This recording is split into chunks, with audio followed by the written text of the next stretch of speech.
রমজানে প্রতিদিন ইফতারিতে আমরা চিড়া খেয়ে থাকি। এই চিড়াটা আমাদের বিভিন্ন সময় বিভিন্নভাবে খেয়ে থাকি। তাই এই চিড়ার স্বাদের জন্য আমি আজকে আপনাদের সাথে দই চিড়া শেয়ার করতেছি। দই চিড়ার জন্য যা যা লাগছে: টক দই, মিষ্টি দই, কলা। চিড়াগুলোকে আমি ধুয়ে পানি ঝরিয়ে নিলাম। দিয়ে দিলাম টক দই,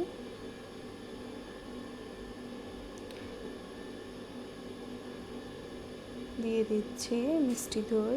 আপনারা টক দই আর মিষ্টি দই দুইটার ব্যালেন্স ঠিক রেখে দিবেন, কারণ দুইটার স্বাদ দুই রকম।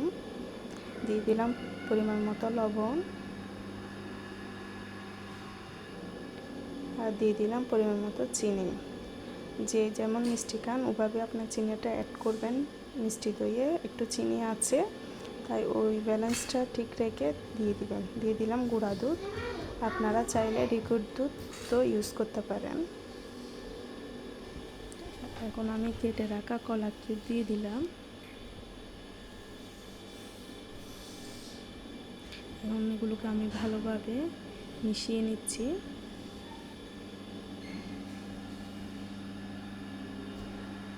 এখন আমি পরিমাণ মতো পানি দিয়ে দেবো। পানিটা আমি নর্মাল তাপমাত্রা বা ঠান্ডা একটু পানি, যে যেমন পানি পছন্দ ওভাবে পানিটা অ্যাড করবেন, কারণ পানিটা আমাদের ধীরে ধীরে দেওয়া লাগবে, কারণ চিড়ার মধ্যে পানি শোষণ ক্ষমতাটা একটু বেশি।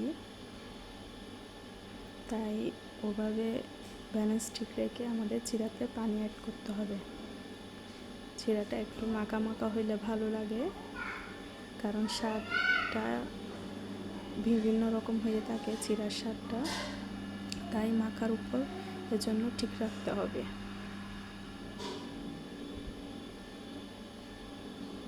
এখন আমি দিয়ে দিলাম কিছু নারকেল কুচি, দিয়ে দিলাম কলার কিউব।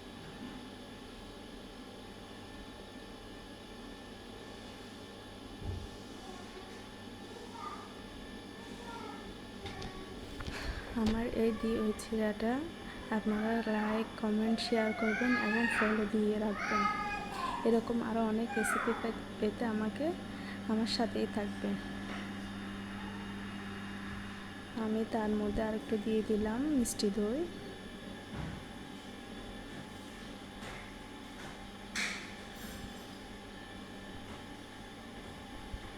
কেমন হয়েছে আমার এই দই চিড়াটা?